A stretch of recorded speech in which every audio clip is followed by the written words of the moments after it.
Auzubillahiminasyaitonirrajim. Bismillahirrahmanirrahim. Assalamualaikum warahmatullahi wabarakatuh. Salam sejahtera untuk kita sekalian. Bapak-bapak, ibu-ibu, saudara-saudari, para pemirsa yang budiman, di mana saja berada. Jumpa lagi dengan saya, Rusli SMN alias Saudara Rusli alias Tanda Lamare. Pada pertemuan kali ini, saya akan menjelaskan tentang sejarah atau pemicu lahirnya SPN News di TV atau digital TV. Bisa kita ketik di sini. Ini channel yang baru dibuat, yaitu Spion News. Spion News di TV. Coba cari apa ada enggak. Ya, ternyata belum terkenal karena ini baru dirancang ya. Kita ketik aja spnews.com. Ya. Spnews.com adalah portal berita. Saya bisa lihat.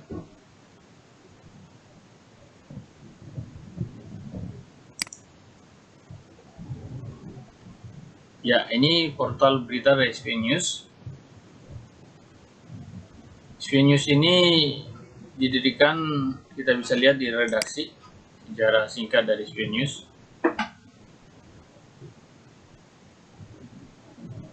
Ya, spnews.com dengan moto independen, konstruktif, objektif.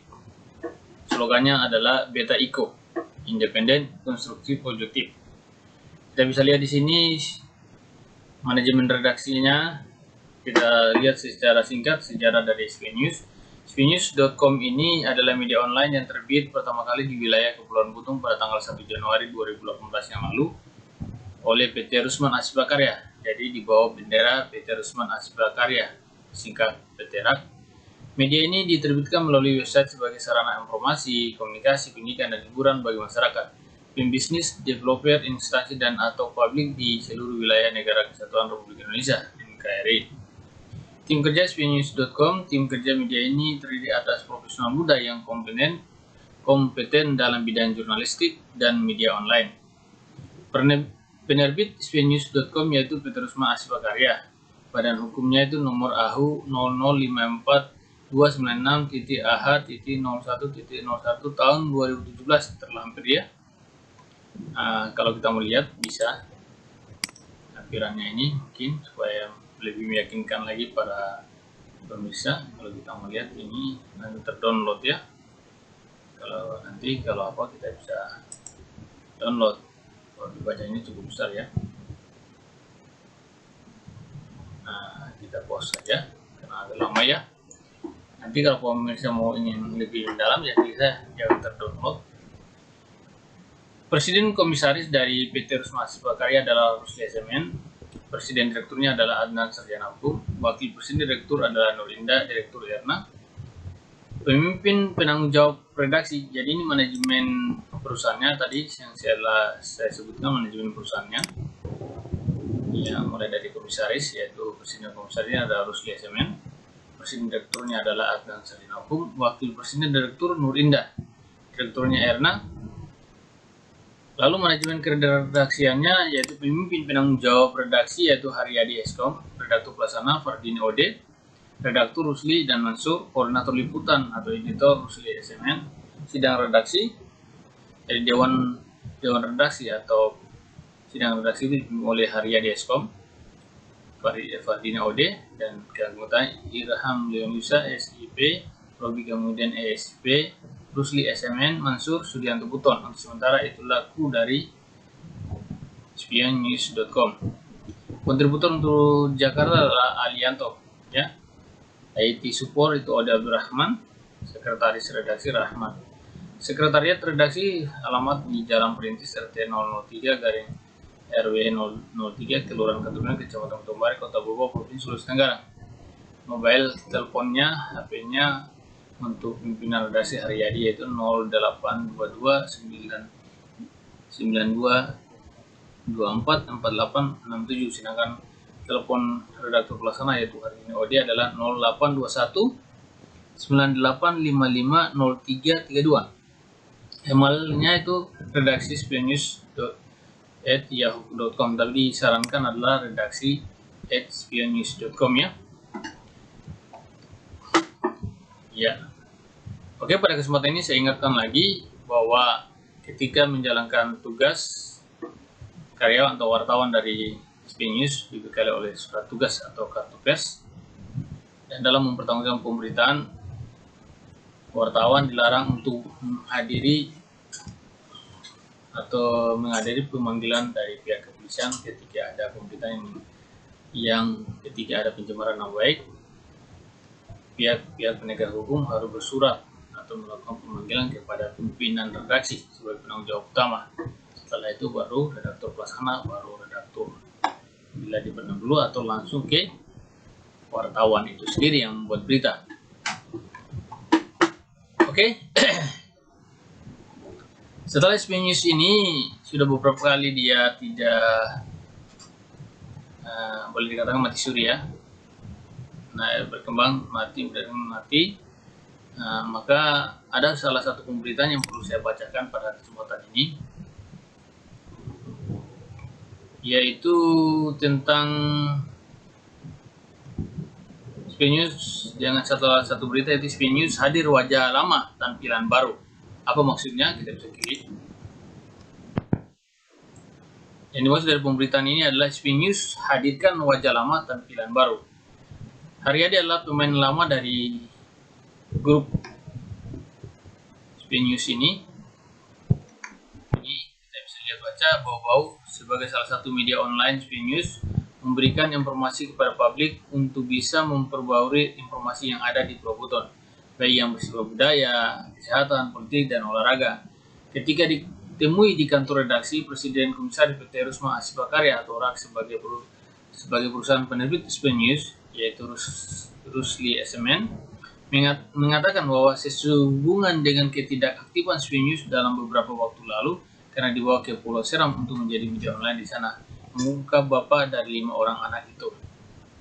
Ia menambahkan dengan adanya pemimpin redaksi SPNews yang baru bisa memberikan nuansa informasi yang lebih baik lagi dari waktu ke waktu. Jabatan pimpinan redaksi diberikan kepada seorang senior yang telah lama menjadi wartawan di Kota Bobau. Ia adalah seorang yang telah teruji dalam bidang informasi maupun penanganan kasus wartawan. Jelas pria Buton namun lahir di Tanah Maluku, tepatnya di Pulau Saparua, yang telah melahirkan petinju kelas dunia alias Pika. Lebih lanjut, Rusli menegaskan bahwa demi keberlangsungan SPNews.com ke depan, maka berdasarkan hasil rapat Dewan Komisaris dan Direksi PT RAK pada hari Minggu tanggal 3 Februari 2020 yang lalu telah sepakat menunjuk saudara Haryadi Eskom sebagai pemimpin redaksi atau pemret SPNews.com. Untuk itu, kantor redaksinya dipindahkan kembali ke Kota Bobau, Provinsi Sulawesi Tenggara, tugasnya.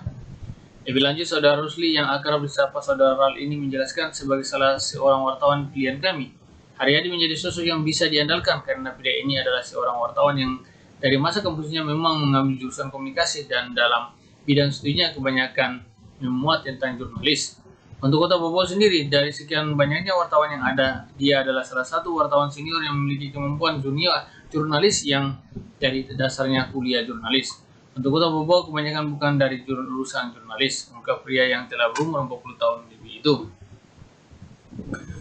Untuk masa pelaksanaan tugasnya sebagai pemimpin redaksi SPNews yang baru telah dimulai sejak tanggal 3 Februari 2020, sehingga diharapkan kepada semua pihak, instansi maupun masyarakat dapat bekerjasama untuk memberikan informasi yang baik dalam peliputan wartawan SPNews di lapangan.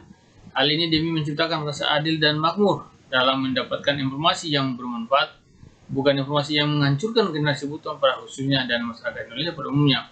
Karena media hari ini digunakan hanya untuk mencari popularitas yang mengakibatkan banyaknya informasi yang memecah belah anak bangsa dalam berkarya di dunia jurnalis dan informasi.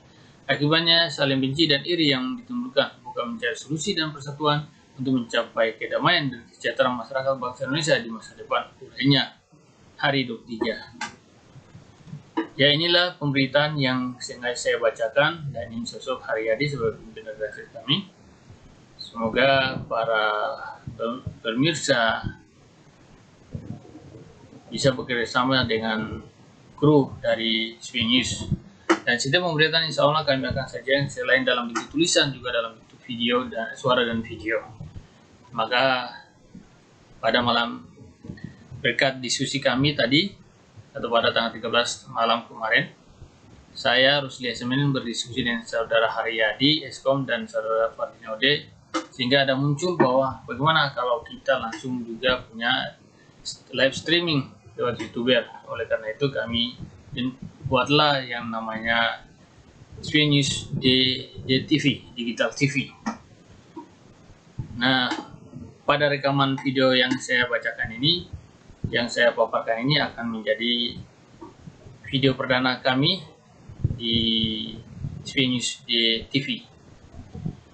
Sehingga pada kesempatan yang berbahagia ini saya akan mungkin menjelaskan tentang sejarah lahirnya koran SPNews ini. SPNews ini lahir dari pertemuan saudara Rusli Yasemin dan saudara Adnan, tepatnya di cafe One Coffee 2 tahun yang lalu. Dari pertemuan itulah lahirlah spnews.com ini. SPNews ini pernah dipimpin oleh saudara Adnan Sarjana Hukum karena kesibukannya saat ini sebagai seorang pengacara, sehingga dia berikan kesempatan untuk dikelola lebih lanjut oleh saudara Haryadi Eskom selaku juga mitra dari saudara, sebagai kawan dari saudara Rusli Yasemin. Nah, sehingga di sini saudara Adnan tetap posisi sebagai presiden direktur, dan pada kesempatan ini kami harapkan juga saudara Adnan sebagai presiden direktur untuk melengkapi hal-hal secara administrasi, misalnya dari perizinan kalau memang belum ada izinnya, untuk dilengkapi perizinan dari PT Rusma Ashifa Karya. Menurut informasi yang saya peroleh, NPWP sudah ada, tinggal untuk melengkapi perizinan yang lain. Semoga tidak dalam waktu dekat ini sudah rampung pengurusan itu semua. Itu harapan dari kami bertiga. Pada kesempatan ini kami menitipkan harapan kepada saudara Adnan untuk bisa melengkapi perizinan dari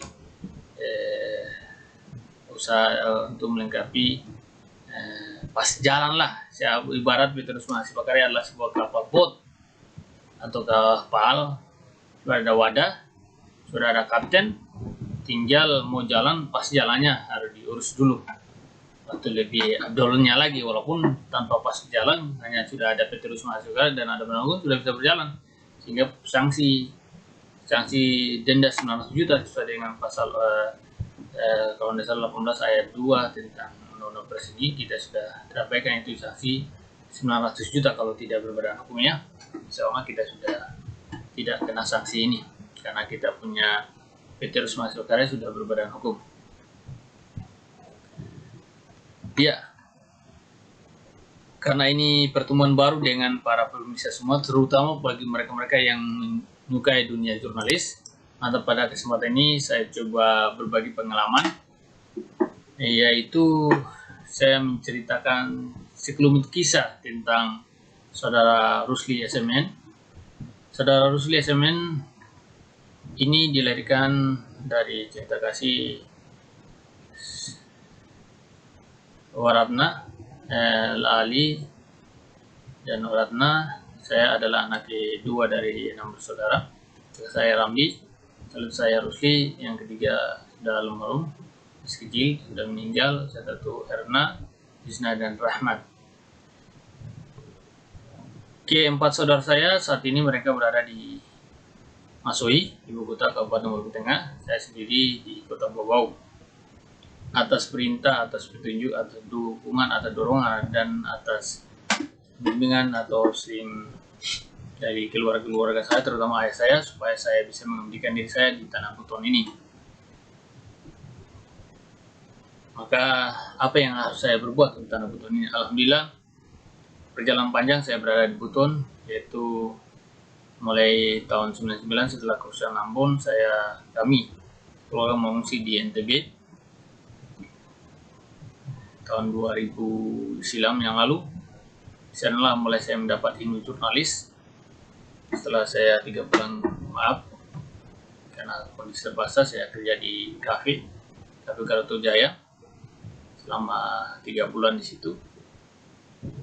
Lalu pada kesempatan itulah saya memanfaatkan momentum untuk bisa mempromosi diri saya kepada siapa saja yang datang di kafe itu, bahwa saya bisa memperbaiki komputer, saya bisa mengetik 10 jari, sistem 10 jari buta. Akhirnya saya bertemu dengan orang tua angkat saya atau kakak angkat saya, yaitu Yusuf SH, Yusuf Sarif Hidayat. Dialah yang mengajak saya untuk bergabung di salah satu media yang namanya Jaring Sumba Express, dengan moto sama dengan moto ini, yaitu independen, itu objektif, konstruksi, dan independen. Dibalik ya, objektif, konstruksi, dan independen. Kalau saya independen, konstruksi, objektif ya, dibalik. Yang waktu itu Jaring Sumba Express dipimpin oleh salah satu wartawan senior dari wartawan Bali Pos, yaitu Antoni Mitan. Sedangkan redaktur pelaksana adalah Insinyur Agus Hakim, mantan wartawan dari Lombok Pos, dan Yusuf Sarif Hidayat juga sebagai wartawan dari Lombok Pos. Lalu ada redaktur lah, itu Jamur Hussein. Setelah saya mulai dicoba pada waktu itu untuk bisa menguji kemampuan saya dalam hal komputer, maka pada waktu malam itu saya lupa tanggalnya berapa, tetapi saya disuruh bagaimana menghidupkan komputer, lalu disuruh ketik berita. Saya mengerti dengan sistem 10 jari, sehingga dia kagum dan dia langsung tawarkan saya, bagaimana kalau kamu gabung saja di kurang kami kasih honor kamu 100.000. Padahal saya kerja di kafe waktu itu sebagai pelayan, sebagai operator musik. Itu dibayar 300.000 kerja dari jam 5 sore itu ya, jam 8 lah, jam 5 kita sudah ke kafe sampai jam 12 malam, dikasih honor 300.000 di kafe. Sedangkan di koran itu saya dikasih honor 100.000, beda berapa persen, coba bayangkan. Kenapa tapi saya harus terima tawaran itu? Karena saya lihat prospeknya masa depan saya lebih bagus daripada saya tetap kerja di kafe. Dan saya putuskan untuk saya kerja di Jaring sebagai Express sebagai seorang operator. Pokoknya saya ditunjuk sebagai operator, jadi setiap sore saya datang jam 5 sampai malam. Saya mulai ketik berita ketika ada wartawan yang tidak bisa mengetik, tidak tahu ketik, saya yang ketik beritanya. Bahkan selain itu, saya juga belajar bagaimana layout desain koran. Lalu selain itu, saya juga jual koran sebagai loper. Bahkan penghasilanku lebih banyak di penjual koran. Saya bisa menjual 1.000 eksemplar. Harga koran kami itu bentuknya majalah, itu 1.001 eksemplar. Saya mendapat hasil 200 perak. 800 di store ke perusahaan. Saya biasa bawa 100. Kadang laku, kadang juga tidak, tapi kebanyakan laku ya. Akhirnya dalam perjalanan, karena Jaring sebagai expert kurang wartawan, sehingga saya diberikan tugas, dicetakkan surat tugas tunjuk sebagai wartawan untuk meliput. Karena saya sering membuat surat ketika saya sering mengisi halaman surat pembaca waktu itu, saya telah menunjukkan bahwa saya mau ingin jadi wartawan. Saya tunjuk, dan katanya kartu pers itu kartu sakti. Alhamdulillah setelah diterbitkan kartu pers itu, malamnya ada acara semacam hiburan. Itu kan kalau kita masuk di dalam hiburan itu kan harus bayar, ada gratis. Alhamdulillah setelah saya tunjukkan kartu pers, saya bebas masuk. Ini sakti nih kartu pers ini. Akhirnya saya pergi meliput juga. Tapi ada pengalaman pertama saya meliput, yaitu tentang kebebasan, hubungan bebas. Bagaimana saya diminta kepada pimpinan redaktur pelaksana Antoni Agus Hakim untuk meliput tentang bagaimana tanggapan para pemuda-pemudi tentang seks bebas. Saya wawancara dengan salah satu anggota OSIS atau siswa dari SMA Negeri 1 Sumbawa waktu itu. Saya lupa namanya. Setelah itu, yang tahap kedua yang membuat saya juga tidak lupakan pemberitaan itu, yaitu berita saya liput di inspektorat. Memang saya telah diingatkan dalam penulisan berita itu tidak boleh mencampurkan adukan opini dan fakta. Karena saya menggunakan opini, ya akhirnya berita itu dia tidak sesuai dengan rohnya. Akhirnya saya ditegur, akhirnya saya malu untuk melakukan peliputan juga di inspektorat karena saya merasa diri tidak profesional dalam membuat berita. Hingga saya pulang dari Sumbawa itu, saya tidak pernah injak itu namanya inspektorat. Ya, padahal hanya perasaan saya saja itu. Tapi itulah, karena namanya kita sudah buat salah kan kita malu. Karena saya buat opini waktu itu. Ya, selanjutnya setelah 1 tahun lebih saya bertugas sebagai awal loper, jadi wartawan. Akhirnya saya ditugaskan oleh Redaktur Pelaksana itu Agus Hakim untuk saya menjadi kepala biro di Kecamatan Alas. Bersamaan dengan itu juga saya telah mengumpulkan uang jutaan, 1 juta 2 juta, ditambah dengan bantuan dari kakak saya dan orang tua saya hingga saya bisa belikan komputer. Hingga saya bisa beli komputer baru 1 dan second 2. Nah, bersama dengan itu saya buka kursus di Alas. Setelah saya buka kursus, akhirnya dan karena saya juga numpang di kantor Dharma Wanita, kantor PKK punyanya Desa Alas Dalam, Desa Alas, Kecamatan Desa Alas Desa luar Alas.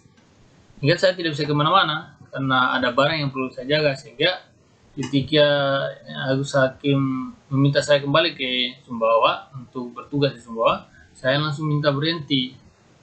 Wah, itu sempat saya dimarahi, ya saya diam saja karena bilang apa.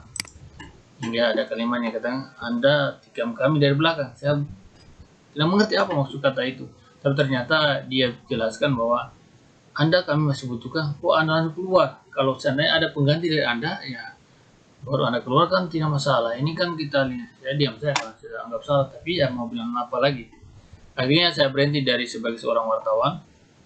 Saya fokus sebagai seorang instruktur pelatih komputer. Saya buka kursus banyak selama 6 bulan di sana. Saya buka, ada siswa-siswa saya lupa juga, ada sekitar 8 orang. Ada Pak Ismail, ada saya lupa lah yang masih saya ingat Pak Ismail. Pak Gunawan, ya ada beberapa tuh. Ada Rashid, ada Abdul Rashid, siswa kursus. Akhirnya karena orang tua saya kembali pada tahun 2002 kembali ke Ambon, ya saya antar mereka di Pelabuhan Alas, Pelabuhan Sumbawa, naik kapal Kalimutu untuk ke Ambon. Saya tidak pulang dan diingatkan sama ibu saya untuk jangan sampai kamu terlalu asik dengan kerja, Anda lupa menikah. Itu pesan ibu saya, ya mereka pulanglah. Akhirnya dari itu setelah antar saya ke bibi saya, tidak lama saya ketemu orang-orang dari Praja. Orang-orang dari Praja ini adalah orang-orang yang di kampung tempat orang tua saya mengungsi, di dusun Praja, Labuan Ijuk, desa Labuan Ijuk. Mereka di situ, Praja itu sangat jauh sekali, di ujung dekat dengan laut, Teluk Sale ya, lebih dekat dengan Pulau Moyo. Di situ jalan ke sana masih belum bagus, masih berbatu-batu pada waktu itu, dan susah, mobilnya agak sulit ya, berdebu-debu kalau kita mau ke situ. Dan yang lebih parah di situ airnya sulit, airnya asin atau payu. Payu artinya antara salobar lah orang Ambon bilang. Di situ bisa darah tinggi nih, biasa kalau yang darah tinggi cepat itu. Terbukti mama saya kena darah tinggi gara-gara air garam terlalu. Ya, orang tua saya berpesan kepada kepala dusun Yek itu bahwa kalau seandainya ada sesuatu untuk menunjukkan kampung kalian ke pemerintah, datangi, minta tolong bantuan anak saya untuk bisa memperjuangkan itu. Nah, pada saat itu mereka datang ke bibi saya, Ida Jamudi. Kebetulan bibi saya itu tinggal di Asrama Kodim lama di Brambara, masih di Asrama Kodim, karena suami dari bibi saya itu pensiunan tentara, jadi kita masih tinggal di itu ya Asrama Kodim waktu itu. Mereka datang di situ, ketemulah dengan saya. Akhirnya saya fasilitasi mereka ketemu dengan anggota dewan, tidak salah itu dengan Pak Jabir dari fraksi PAN dan juga Pak Amin dari fraksi Golkar. Lalu setelah itu saya fasilitasi mereka ketemu dengan Sekda dengan asisten 2, saya lupa namanya juga, waktu dokter hewan saya lupa ya, dan Pak Sekdanya untuk bisa menyampaikan aspirasi mereka supaya mereka bisa diberikan bantuan, yaitu air bersih, kalaupun tidak untuk utama itu lampu. Maka mereka dapat bantuan lampu tenaga surya pada waktu itu. Nah, pada saat perjuangan itu juga saya ketemu dengan pimpinan redaksi dari Gaung Sumbawa di Darasen. Ya kaget, karena Gaung Sumbawa sendiri itu dibentuk atas pertemuan Darasen dengan, karena pada waktu sebelum ada korannya dia sering menaikkan berita di Jaris Express. Jadi dengan saya punya kakak angkat, yaitu Pak Yusuf Esa, sehingga lahirlah Gaung Sumbawa. Akhirnya dia keluar, saya tetap bertahan. Dia bentuk Gaung Sumbawa dengan Pak Rida Rasen. Akhirnya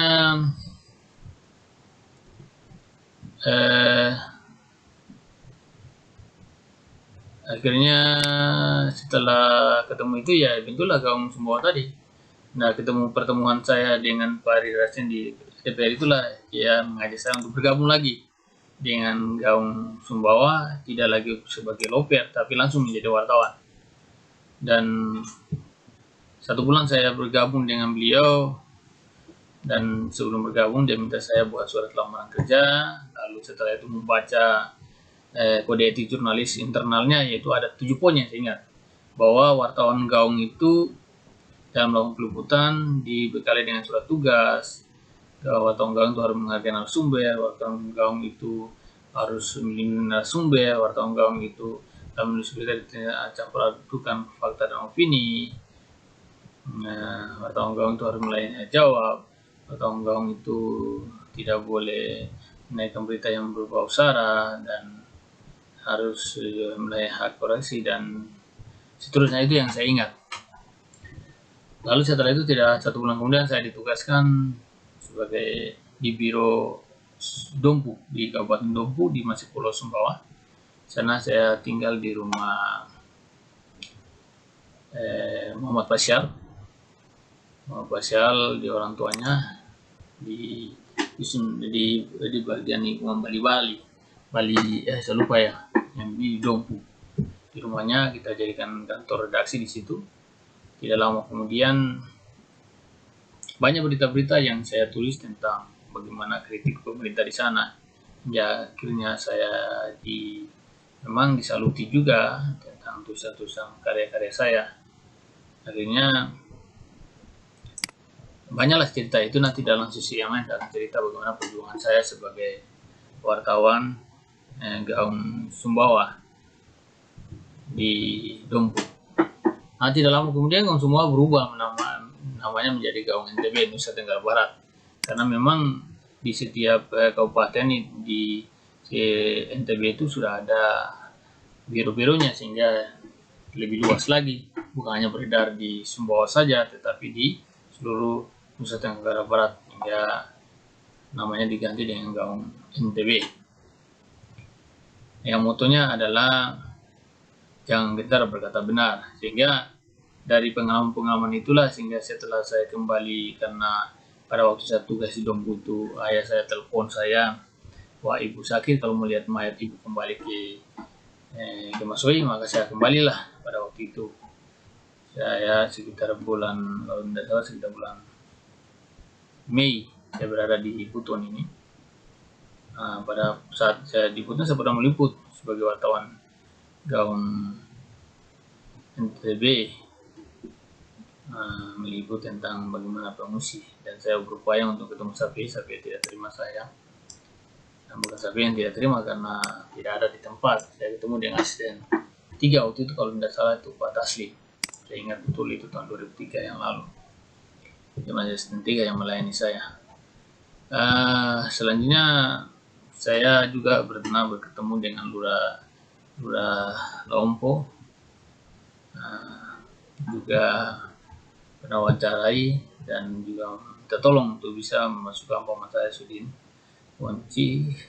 Sudin Lakompa, ya, paman saya yang tidak tercover di daftar pengungsi. Dan setelah itu tidak lama saya tawarkan jasa perbaiki komputer. Sekilas situ saya pernah ketemu saudara Umar Salim juga, waktu itu saya masuk di rumahnya.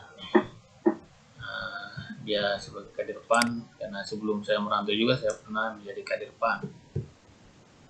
Pernah saya belajar politik di Partai Amanat Nasional dulu ya. Tapi saya sekarang sebagai abdi negara pelayan masyarakat tidak bisa saya sebagai partai lagi. Saya harus berjuang untuk semua orang, harus independen, insya Allah mudah-mudahan ya. Selanjutnya setelah saya kembali ke Kanada kapal lanjut, saya lanjut ke Maluku. Di sana saya bergabung juga dengan Suara Maluku, dengan Ambon Express. Saya ketemu teman-teman di partai politik, yaitu dosen partai politik yang juga bergabung sebagai wartawan, kepala biro Ambon Express di Masoi. Hingga akhirnya saya juga menumpang sana menjadi wartawannya dan mencari berita juga di sana. Dan tidak lama saya kembali ke Buton, lalu akhirnya saya ketemu istri saya, dan singkat kata kami menikah di Sumbawa karena saya masih status sebagai wartawan di Sumbawa. Tidak lama kemudian, sekitar setelah menikah tanggal 9 bulan 9 tahun 2003, dan setelah itu kalau tidak salah tanggal bulan Februari 2004 kami kembali lagi ke Buton. Tapi sebelum itu saya sudah magang di BKKBN dan diajak. Nah, saya sempat perbaiki sistem siduganya di BKKBN. Oleh disitulah saya ketemu dengan Pak Afin Hamzah tahun 2003 yang lalu. Saya mengabdi dari tahun 2003 hingga 2004, tidak punya honor. Nanti 2005 baru saya dikasih honor 300.000 karena SK Wali Kota Pak Amirul itu diterbitkan. Hampir juga saya frustasi karena ketika saya urus itu SK saya belum keluar. Saya ketemu dengan sekretaris BKD waktu Pak Ali Alkoi. Saya dikatakan dengan itu bahwa tidak bisa, tapi ya alhamdulillah lah, mereka juga campur tangan dari perjuangan dari Kasubag Umum Kebumen, ibunya Mustari, akhirnya saya bisa keluar SK juga. Karena saya sudah mengabdi sebelum keluar itu peraturan presiden tentang pengangkatan tenaga magang tahun 2005. Saya mengabdi dari tahun 2003 hingga 2004. Akhirnya saya dibuatkan SK internal juga 2003 dan 2004 di SK Badan Gawen ditentang oleh Pak Almarhum Pak Hamzah. Semoga beliau punya kubur diluaskan, diangkat, ditempatkan di surganya Allah Subhanahu wa taala. Karena beliau punya jasa cukup banyak, berkat kebijakan beliau banyak tenaga-tenaga super PKD itu yang diangkat menjadi PNS, CPNS dan PNS. Selanjutnya setelah beberapa bulan saya mengabdi 2004-2005, saya mulai merintis koran baru yang saya beri nama Gaung Butuni, yang moto jangan berkata benar. Di situ pimpinan redaksinya adalah istri saya, wakil pimpinan saya adalah Adi Prasad Sanusi. Redpelnya itu waktu itu saya tunjuk Nur Hayati, dan wakil redpelnya itu Forliman kalau tidak salah. Redaktur adalah Ode Freeman. Itulah kader-kader jurnalis saja, dan banyak lagi.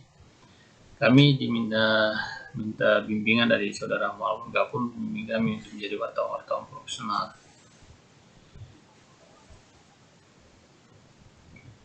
Itulah perjuangan koran kami. Gaung ini ya tempo tenggelam juga. Terbit pertama itu hanya sampai 6, kalau tidak salah 8 edisi. Macet lagi 2008, 2010 bangkit lagi. 2006 ya, 5, 6 ya masih aktif. 2006 sudah tidak lagi, 2005 saja. Setelah 2008 bangkit lagi dengan desain lebih bagus. Sejarahnya panjang juga. Sempat saya ketemu dengan 2008 itu merintis untuk mencetak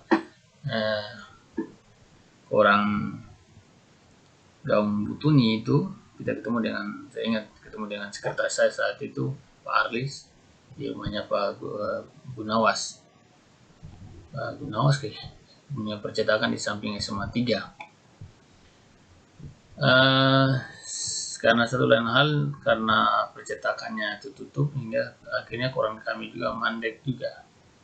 2000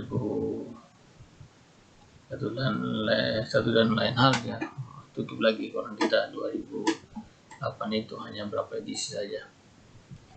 Setelah itu tahun 2010 bangkit lagi. Nah, tapi 2010 kami merubah nama kita karena ada isu untuk pembentukan provinsi Buton Raya, hingga kita ganti nama kita dari Gaung Butuni menjadi Buton Raya News. Lalu setelah kita rubah juga, kita cetak juga cukup banyak. Saya coba kerjasama dengan Saripone. Akhirnya tidak lama juga, bersama tahun 2010 itu ada pengurusan. Dan akhirnya kita juga tidak fokus. Istri saya juga masih di K2, K1 harusnya. Cuma diposisikan di K2 ya, dia terima saya. Alhamdulillah ketika tes lolos juga pegawai namanya Nur Indah.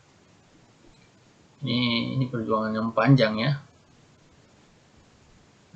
Semoga kami minta doa dari masyarakat, dari para pemirsa yang budiman. Semoga kami menjadi abdi negara, pelayan masyarakat dengan sebaik-baiknya, insya Allah ya, bisa berbuat dengan baik, terutama bisa menegakkan nilai-nilai Pancasila, Undang-Undang 45 dan undang-undang yang lain ya, undang-undang pers insya Allah ya, dan undang-undang di tempat di mana instansi kami bekerja ya, insya Allah. Selanjutnya saya dalam bekerja itu saya tanpa pamrih, karena memang dalam benak saya jadikan pekerjaan adalah ibadah.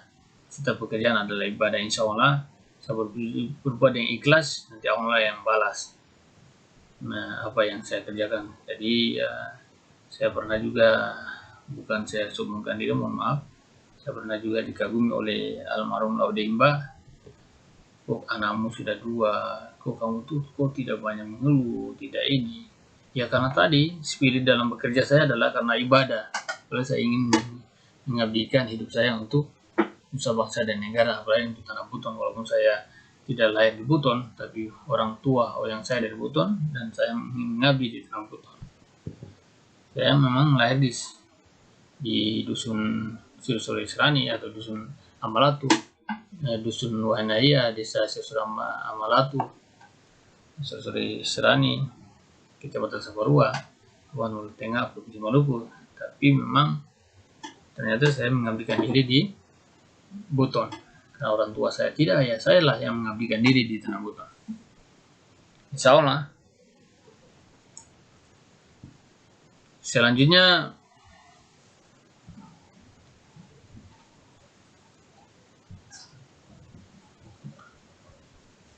setelah koran tadi itu Buton SP berita SP News, akhirnya dalam perjalanannya 2012 kita bentuk lagi satu koran yang namanya Buletin Mata Butuni. Di situ saudara Adnan ya, Adnan Esa, dulu masih Adnan ya, sebagai mahasiswa Fakultas Mahasiswa Hukum di UMB, meminta kepada saya untuk mengajarkan dia, membimbing dia atau mengajar dia, memberikan petunjuk untuk menjadi wartawan yang profesional. Alhamdulillah saat ini dia sudah bisa menjadi wartawan profesional, dan bahkan saya ajak dia untuk bisa menjadi presiden direktur di perusahaan kami. Dan saat ini dia sebagai pengacara, dan dia sudah berdiri sendiri. Awalnya bergabung dengan teman-teman, sekarang dia sudah mandiri.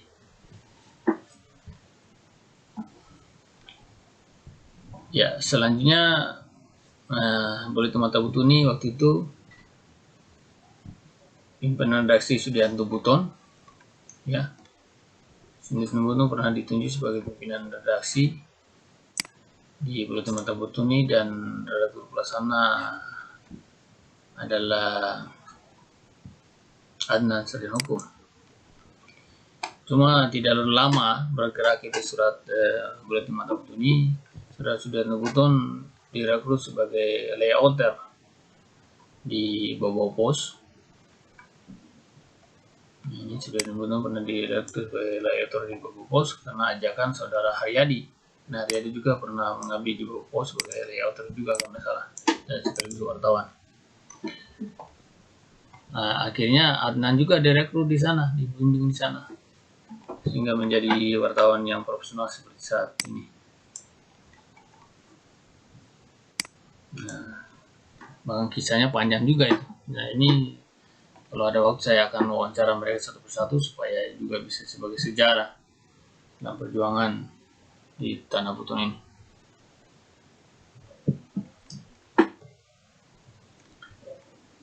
Nah, selanjutnya kalau seandainya pertanyaan kapan SPNews itu .com itu lahir, ya sudah saya bacakan tadi. Singkat ceritanya tuh pertemuan saya dengan saudara Adnan tadi di Cafe One. Nah, muncullah SPNews.com ini dengan moto independen, konstruktif, objektif ini. Nah, SPNews ini sendiri pernah dipimpin oleh saudara Adnan sebagai presiden direktur sekaligus sebagai pimpinan redaksi. Karena padat kegiatannya di pengacara, makanya dia berikan amanah kepada saya untuk mencari penggantinya. Ya, alhamdulillah Haryadi siap. Maka Haryadi lah yang itu makanya pemimpin yang bertanggung jawab dari SPNews ini. Semoga di atas bawah di kepimpinan Haryadi dan Ferdinand ini bisa mengantarkan SPNews ke puncak kejayaannya. Insya Allah, amin ya, mohon restu. Oke, itu singkat cerita tentang riwayat dari bagaimana lahirnya SPNews dengan perjuangan yang panjang ya. Pada kesempatan ini juga saya buka peluang untuk siapa saya untuk bergabung sebagai karyawan atau wartawan di SPNews, tapi sementara kami belum bisa buka. Saya berharap saudara Adnan, walaupun kesibukan, bisa juga membuat berita di SPNews ini. Saya sendiri pribadi saya akan coba juga meluangkan waktu untuk membuat berita, untuk mengisi berita konten yang menarik, yang berbau objektif, konstruktif, dan independen di SPNews ini.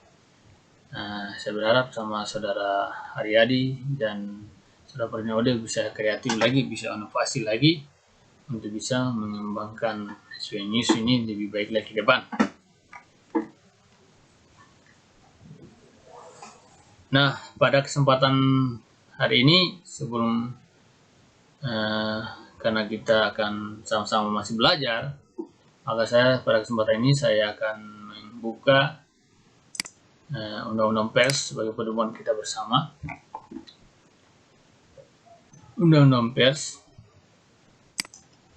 sebagai ini, kita cari Google, boleh kita baca Undang-Undang Pers. Undang-Undang nomor 10 tahun 1999. Nomor 40 bukan 10 ya. Nomor 40 pers ya. Ya, ini kita undang-undang pers, kita lihat saja langsung dari sini. Kita baca supaya kita pahami, dan ini pedoman kita ya sebagai wartawan itu, sebagai seorang wartawan, pedoman utama kita adalah undang-undang pers ini ya. Saya akan bacakan dan saya meminta untuk menyimak bersama-sama. Lembaran Negara Republik Indonesia, sudah jelas ya. Undang-Undang Republik Indonesia nomor 40 tahun 1999 tentang pers. Dengan rahmat Tuhan Yang Maha Esa, Presiden Republik Indonesia menimbang bahwa kemerdekaan pers merupakan salah satu wujud kedaulatan rakyat dan menjadi unsur yang sangat penting untuk menciptakan kehidupan bermasyarakat, berbangsa dan bernegara yang demokratis, sehingga kemerdekaan mengeluarkan pikiran dan pendapat sebagaimana tercantum dalam pasal 28 Undang-Undang Dasar 1945 harus dijamin. Bahwa dalam kehidupan bermasyarakat, berbangsa dan bernegara yang demokratis, kemerdekaan menyatakan pikiran dan pendapat sesuai dengan hati nurani dan hak memperoleh informasi merupakan hak asasi manusia yang sangat hakiki yang diperlukan untuk menegakkan keadilan dan kebenaran, memajukan kesejahteraan umum, dan mencerdaskan kehidupan bangsa. C. Bahwa pers nasional sebagai wahana komunikasi massa, penyebar informasi, dan pembentuk opini harus dapat melaksanakan asas, fungsi, hak, kewajiban, dan peranannya dengan sebaik-baiknya berdasarkan kemerdekaan pers yang profesional, sehingga harus mendapat jaminan dan perlindungan hukum, serta bebas dari campur tangan dan paksaan dari manapun. D. Bahwa pers nasional berperan ikut menjaga ketertiban dunia yang berdasarkan kemerdekaan, perdamaian abadi, dan keadilan sosial. E. Bahwa Undang-Undang Nomor 11 Tahun 1966 tentang ketentuan-ketentuan pokok pers sebagaimana telah diubah dengan Undang-Undang Nomor 4 Tahun 1967 dan diubah dengan Undang-Undang Nomor 21 Tahun 1982 sudah tidak sesuai dengan tuntutan perkembangan zaman. F. Bahwa berdasarkan pertimbangan sebagaimana dimaksud dalam huruf A, B, C, D, dan E, perlu dibentuk undang-undang tentang pers. Mengingat 1.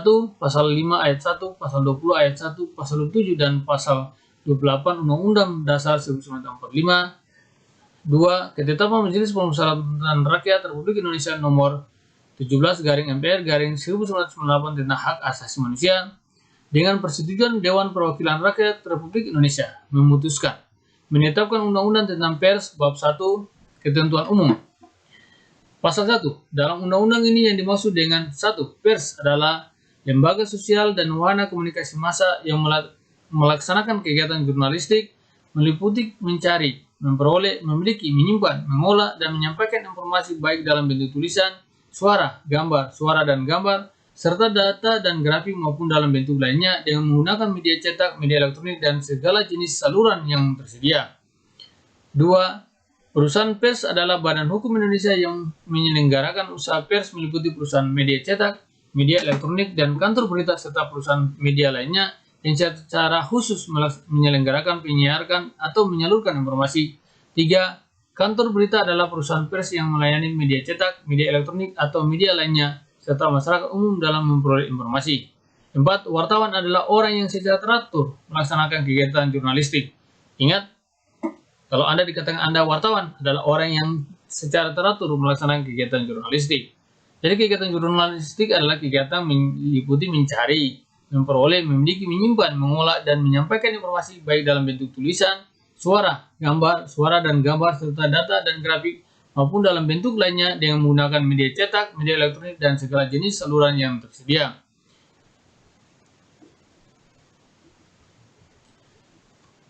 Itu wartawan ya. Yang 5, organisasi pers adalah organisasi wartawan dan organisasi perusahaan pers.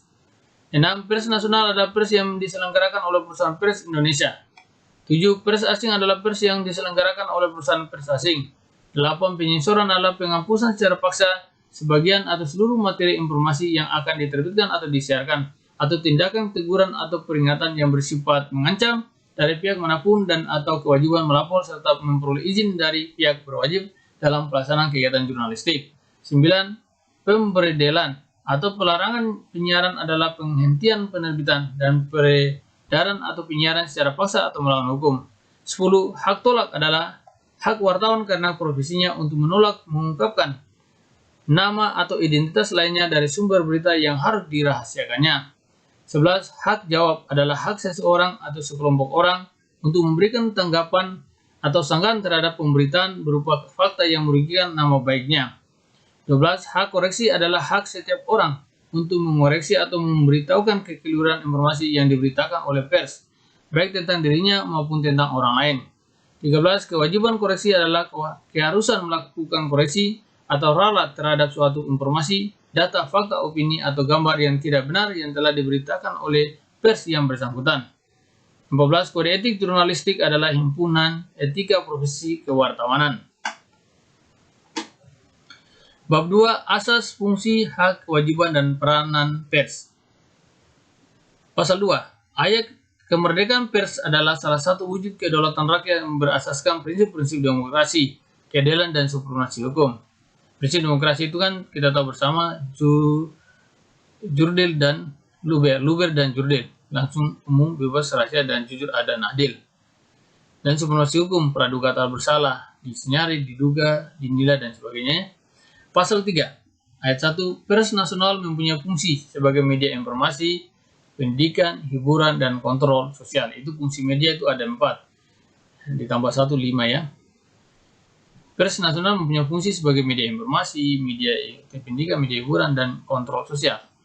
Ayat 2, di samping fungsi-fungsi tersebut, ayat 1, pers nasional dapat berfungsi sebagai lembaga ekonomi. Misalnya, dengan adanya Fardini Ode, dengan adanya Haryadi, adanya Adnan, dan Saudara Rusli bisa kolaborasi, bisa membentuk PT Rusma Asbakarya menjadi lembaga ekonomi yang bisa mengakomodir, membuka lapangan pekerjaan untuk masyarakat Indonesia pada yang mencintai kegiatan-kegiatan jurnalis. Amin. Pasal 4. Ayat 1, kemerdekaan pers dijamin sebagai hak asasi warga negara. Ayat 2, terhadap pers nasional tidak dikenakan penyusuran, pemberedalan, atau pelarangan penyiaran. Ayat 3, untuk menjamin kemerdekaan pers, pers nasional mempunyai hak mencari, memperoleh, dan menyebarluaskan gagasan dan informasi. Ayat 4, dalam mempertanggungjawabkan pemberitaan di depan hukum, wartawan mempunyai hak tolak. Pasal 5. Ayat 1, jadi saya ulang lagi, ini sangat penting untuk wartawan dalam melaksanakan tugas. Pasal 4 itu ayat 1, kemerdekaan pers dijamin sebagai hak asasi warga negara. Ayat 2, terhadap pers nasional tidak dikenakan penyusuran, pemberedalan, atau pelarangan penyiaran. Ayat 3, untuk menjamin kemerdekaan pers, pers nasional mempunyai hak mencari, memperoleh, dan menyebarluaskan gagasan dan informasi. Ayat 4, dalam mempertanggungjawabkan pemberitaan di depan hukum, wartawan mempunyai hak tolak. Hak tolak itu apa? Adalah hak wartawan karena profesinya untuk menolak mengungkapkan nama atau identitas lainnya dari sumber berita yang harus dirahasiakannya. Pasal 5, ayat 1, pers nasional berkewajiban memberitakan peristiwa dan opini dengan menghormati norma-norma agama dan rasa kesusilaan masyarakat serta asas praduga tak bersalah. Ayat 2, pers wajib melayani hak jawab. Ayat 3, pers wajib melayani hak koreksi. Pasal 6, pers nasional melaksanakan peranannya sebagai berikut. Peranannya pers nasional itu apa? Yang pertama, A, memenuhi hak masyarakat untuk mengetahui. B, menegakkan nilai-nilai dasar demokrasi, mendorong terwujudnya informasi hukum dan hak asasi manusia, serta menghormati kebinekaan. C, mengembangkan pendapat umum berdasarkan informasi yang tepat, akurat, dan benar. D, melakukan pengawasan, kritik, koreksi, dan saran terhadap hal-hal yang berkaitan dengan kepentingan umum. C, memperjuangkan keadilan dan kebenaran. Bab 3, wartawan. Pasal 7, ayat 1, wartawan bebas memilih organisasi wartawan. Ayat 2, wartawan memiliki dan menaati kode etik jurnalistik. Jadi kode etik jurnalistik adalah susunan himpunan etika profesi kewartawanan. Pasal 8, dalam melaksanakan profesinya, wartawan mendapat perlindungan hukum. Bab 4, perusahaan pers. Pasal 9, ayat 1, setiap warga negara Indonesia dan negara berhak mendirikan perusahaan pers. Ayat 2, setiap perusahaan pers harus berbentuk badan hukum Indonesia. Insya Allah kita sudah ya di bawah bendera PT Rusma Asbakarya. Pasal 10, perusahaan pers memberikan kesejahteraan kepada wartawan dan karyawan pers dalam bentuk kepemilikan saham dan atau pembagian laba bersih serta bentuk kesejahteraan lainnya. Pasal 10, perusahaan pers memberikan kesejahteraan kepada wartawan dan karyawan pers dalam bentuk kepemilikan saham dan atau pembagian laba bersih serta bentuk kesejahteraan lainnya. Pasal 11, penambahan modal asing pada perusahaan pers dilakukan melalui pasar modal. Insya Allah suatu kala PT Rusma Asbakarya akan go public. Pasal 12, perusahaan pers wajib mengumumkan nama, alamat, dan penanggung jawab secara terbuka melalui media yang bersangkutan. Khusus untuk penerbitan pers ditambah nama dan alamat percetakan. Saya tegaskan kembali pasal 12. Perusahaan pers wajib mengumumkan nama, alamat, dan penanggung jawab secara terbuka melalui media yang bersangkutan. Khusus untuk penerbitan pers ditambah nama dan alamat percetakan. Ini kan kita bisa lihat ya, susunan redaksi. Jadi penanggung jawabnya kita bisa langsung. Bahwa pemberitaan itu ditanggung jawab oleh pimpinan atau penanggung jawab redaksi ini. Haryadi Eskom. Redaktur pelaksana adalah Fardini Ode, baru redaktur, baru wartawan ya.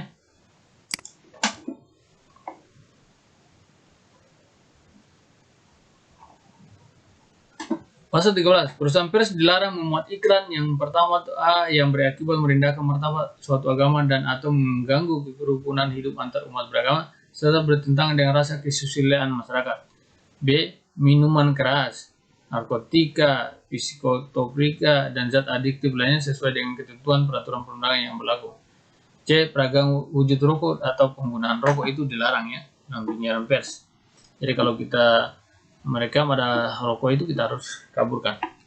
Pasal 14. Untuk mengembangkan pemberitaan ke dalam dan ke luar negeri, setiap warga negara Indonesia dan negara dapat mendirikan kantor berita. Bab 5. Dewan Pers. Pasal 15. Ayat 1. Dalam upaya mengembangkan kemerdekaan pers dan meningkatkan kehidupan pers nasional, dibentuk Dewan Pers yang independen. Ayat 2, Dewan Pers melaksanakan fungsi-fungsi sebagai berikut. Yang pertama, melindungi kemerdekaan pers dari campur tangan pihak lain. Yang kedua, B, melakukan pengkajian untuk mengembangkan kehidupan pers. C, menetapkan dan mengawasi pelaksanaan kode etik jurnalistik. D, memberikan pertimbangan dan mengupayakan penyelesaian pengaduan masyarakat atas kasus-kasus yang berhubungan dengan pemberitaan pers. E, mengembangkan komunikasi antar pers, masyarakat, dan pemerintah. F, memfasilitasi organisasi pers dalam menyusun peraturan-peraturan di bidang pers dan meningkatkan kualitas profesi kewartawanan. G, mendata perusahaan pers. Ini tugasnya mendata. Jadi sebenarnya juga tugas Dewan Pers untuk mendata perusahaan kami.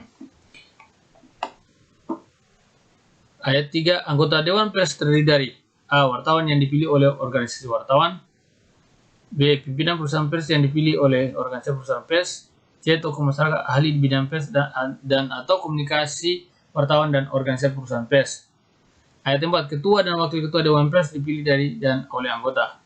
5, keanggotaan Dewan Pers sebagaimana dimaksud dalam ayat 3 pasal ini ditetapkan dengan keputusan Presiden. Ayat 6, keanggotaan Dewan Pers berlaku untuk masa 3 tahun dan sudah itu hanya dapat dipilih kembali untuk 1 periode berikutnya. Ayat 7, sumber pembiayaan Dewan Pers berasal dari organisasi pers, perusahaan pers, bantuan dari negara, dan bantuan lain yang tidak mengikat. Bab 6, pers asing, pasal 16. Peredaran pers asing dan pendirian perwakilan perusahaan pers asing di Indonesia disesuaikan dengan ketentuan peraturan perundangan yang berlaku. Bab 7, peran serta masyarakat. Pasal 17 ayat 1, masyarakat dapat melakukan kegiatan untuk mengembangkan kemerdekaan pers dan menjamin hak memperoleh informasi yang diperlukan. Masyarakat dapat melakukan kegiatan untuk mengembangkan kemerdekaan pers dan menjamin hak memperoleh informasi yang diperlukan. Ayat 2, kegiatan sebagaimana dimaksud dalam ayat 1 dapat berupa memantau dan melakukan analisis mengenai pelanggaran hukum, etika, dan kekeluaran teknik pemberitaan yang dilakukan oleh pers. B, menyampaikan usulan dan saran kepada Dewan Pers dalam rangka menjaga dan meningkatkan kualitas pers nasional. Bab 8, ketentuan pidana, pasal 18 ayat 1. Ingat, bab 8 ketentuan pidana pasal 18 itu ayat 1, setiap orang yang secara melawan hukum dengan sengaja melakukan tindakan yang berakibat menghambat atau menghalangi pelaksanaan ketentuan pasal 4 ayat 2 dan ayat 3 dipidana dengan pidana penjara paling lama 2 tahun atau denda paling banyak 500 juta rupiah.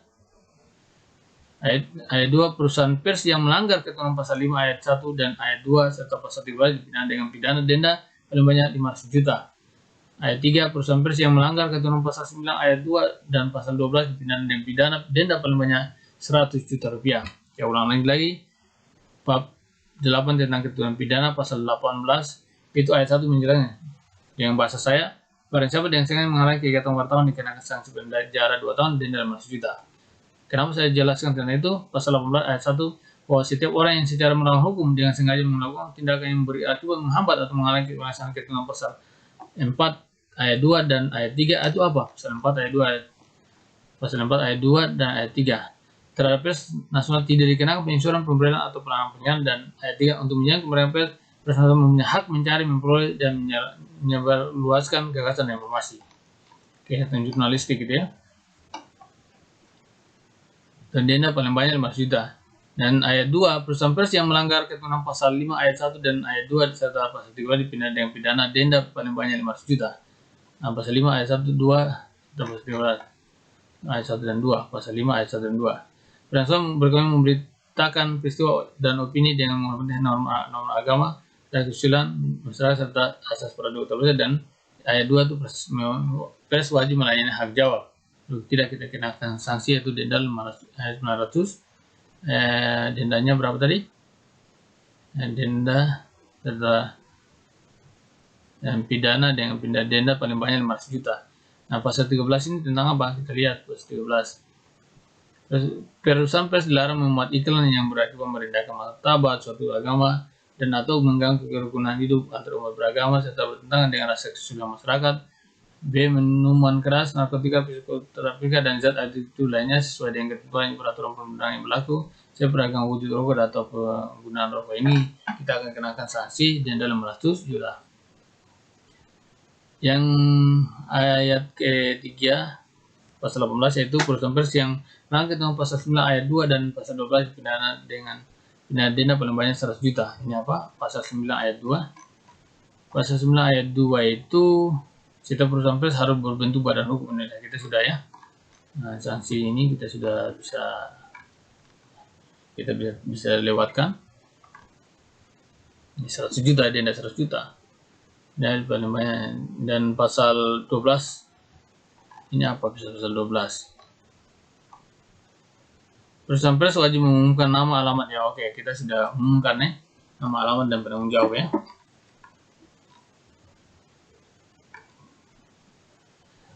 Bab 9 ketentuan peraturan pasal 19 ayat 1 dengan berlakunya undang-undang ini segala peraturan perundang-undangan di bidang pers yang berlaku atau tetap menjalankan fungsinya sepanjang tidak bertentangan atau belum diganti dengan yang baru berdasarkan undang-undang ini. Ayat 2 perusahaan pers yang sudah ada sebelum diundangkan undang-undang ini wajib menyesuaikan diri dengan ketentuan undang-undang ini dalam waktu selama 1 tahun sejak diundangkan undang-undang ini. Bab 10 ketentuan penutup pasal 20 pada saat undang-undang ini mulai berlaku, Undang-Undang Nomor 11 tahun 1966 tentang ketentuan pokok pers dan seterusnya itu dinyatakan sudah tidak berlaku lagi. Ayat 2 Undang-Undang Nomor 4 PNPS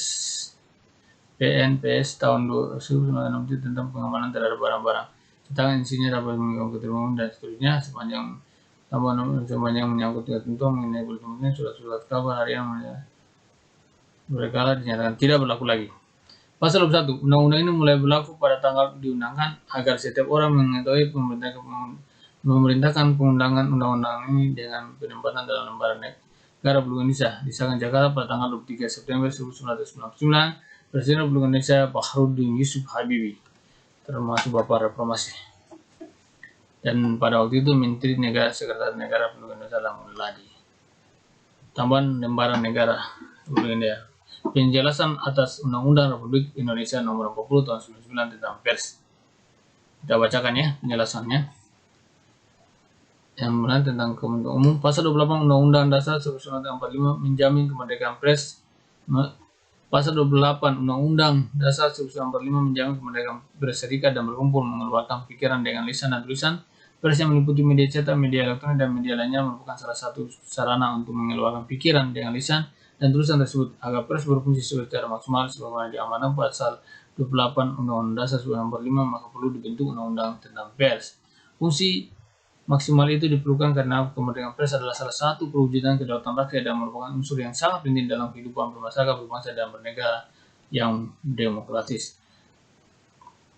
Dalam kehidupan yang demokratis itu, pertanggungjawaban kepada rakyat terjamin, sistem penyelenggaraan negara yang transparan berfungsi, serta keadilan dan kebenaran terwujud. Dalam kehidupan demokratis itu, pertanggungjawaban kepada rakyat terjamin, sistem penyelenggaraan negara yang transparan terfungsi, serta keadilan dan kebenaran terwujud.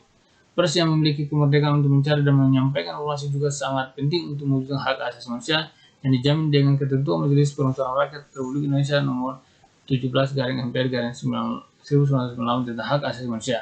Antara lain yang menyatakan bahwa setiap orang berhak berkomunikasi dan memperoleh informasi sejalan dengan Piagam Perserikatan Bangsa-Bangsa tentang Hak Asasi Manusia pasal 19 yang berbunyi, setiap orang berhak atas kebebasan mempunyai dan mengeluarkan pendapat. Dalam hak ini termasuk kebebasan memiliki pendapat tanpa gangguan dan untuk mencari, menerima, dan menyampaikan informasi dan buah pikiran melalui media apa saja dan dengan tidak memandang batas-batas wilayah.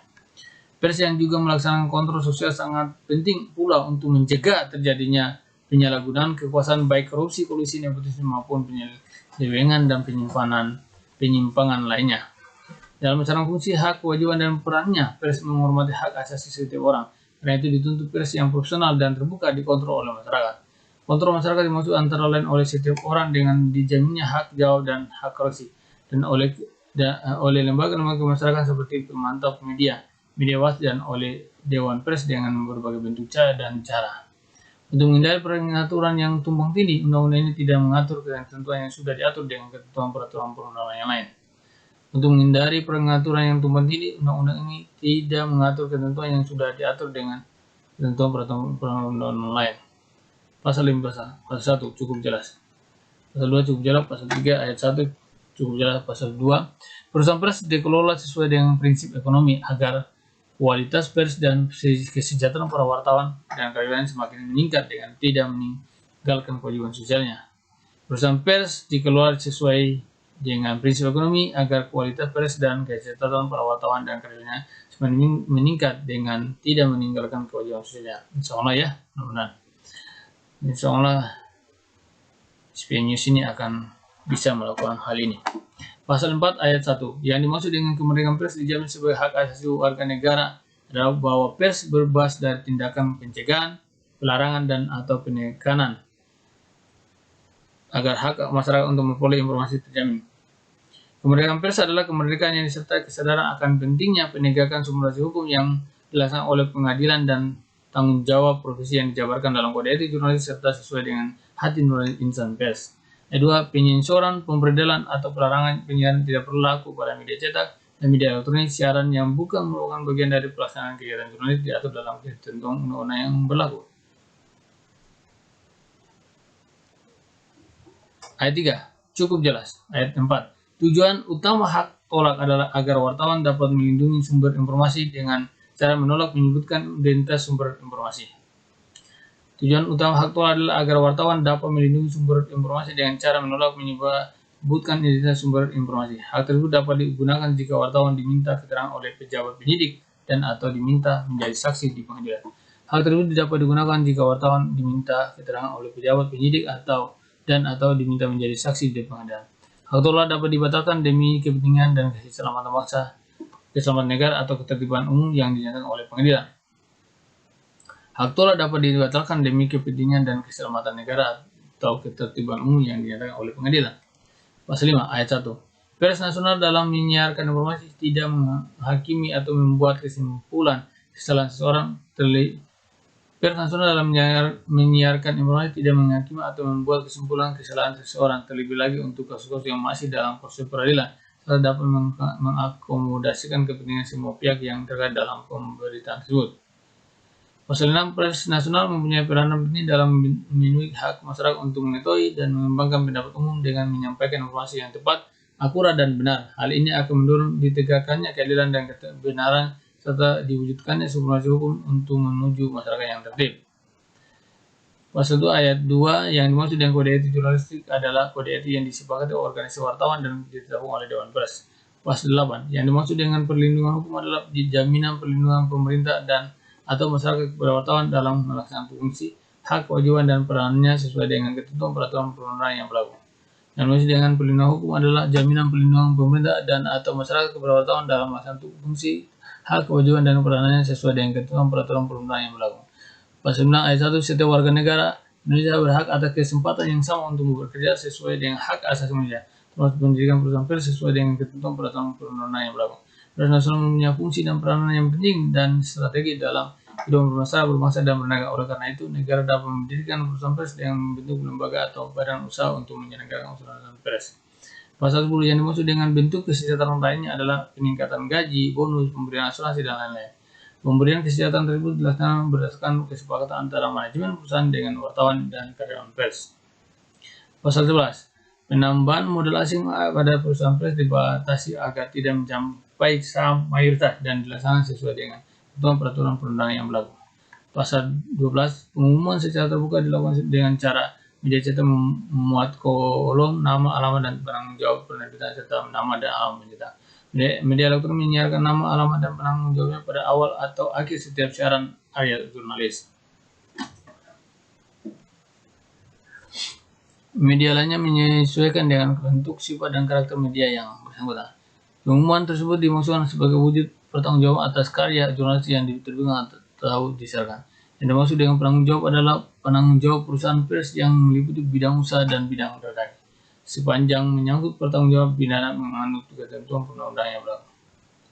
Pasal 15 ayat 1, tujuan dibentuknya Dewan Pers adalah untuk mengembangkan kemerdekaan pers dan meningkatkan kualitas serta kuantitas pers nasional. Ayat 2, pertimbangan atas pengaduan dari masyarakat yang dimaksud ayat 2 huruf D adalah yang berkaitan dengan hak jawab, hak korupsi, dan dugaan pelanggaran terhadap kode etik jurnalis. Ayat 2, untuk melaksanakan peran serta masyarakat sebagaimana dimaksud dalam ayat ini dapat dibentuk lembaga organisasi pemantau media atau media watch. Ayat 2, pasal 18 ayat 2, dalam hal pelanggaran pidana yang dilakukan oleh perusahaan pers, maka perusahaan tersebut diwakili oleh penanggung jawab sebagaimana dimaksud dalam penjelasan pasal 12. Ya, demikian penjelasan tentang Undang-Undang Nomor 40 Tahun 99 tentang pers, penjelasan umumnya. Semoga apa yang saya sampaikan bisa bermanfaat untuk kita sekalian. Tapi sebelum saya tutup, Pada kesempatan yang berbahagia ini saya sampaikan pada kita semua konsep diri saudara RAL. Konsep diri saudara RAL adalah yang pertama adalah kitab diri, kenali diri, isi diri, tahu diri, awas diri, bela diri, yaitu kitab diri ya. Itu ada penjelasannya, nanti saya akan jelaskan pada kesempatan yang lain. Kita harus bisa kenali diri, isi diri, tahu diri, awas diri, bela diri. Lalu oleh karena itu kita harus bisa berbagi ya, kita harus bisa setia, kawan, dan solid. Syukur, empati, tawakal, ikhtiar, dan amal ya, itu setia. Syukur, empati, tawakal, ikhtiar, dan amal. Kawan, kasih, amanah, wujud, aman, dan nyaman. Solid, subjektif, objektif, loyalitas, idealisme, dedikasi. Nanti saya akan kupas konsep ini pada session tertentu. Itu saja yang bisa saya sampaikan. Apabila dalam perkataan saya ada salah kata, ada yang menyinggung perasaan para pendengar permisa yang budiman, saya mohon dimaafkan. Sekali lagi, wabillahi taufiq wal hidayah. Wassalamualaikum warahmatullahi wabarakatuh. Salam setia, kawan, dan solid selalu bersama saudara RAL Rusli Aletanda Lamarai.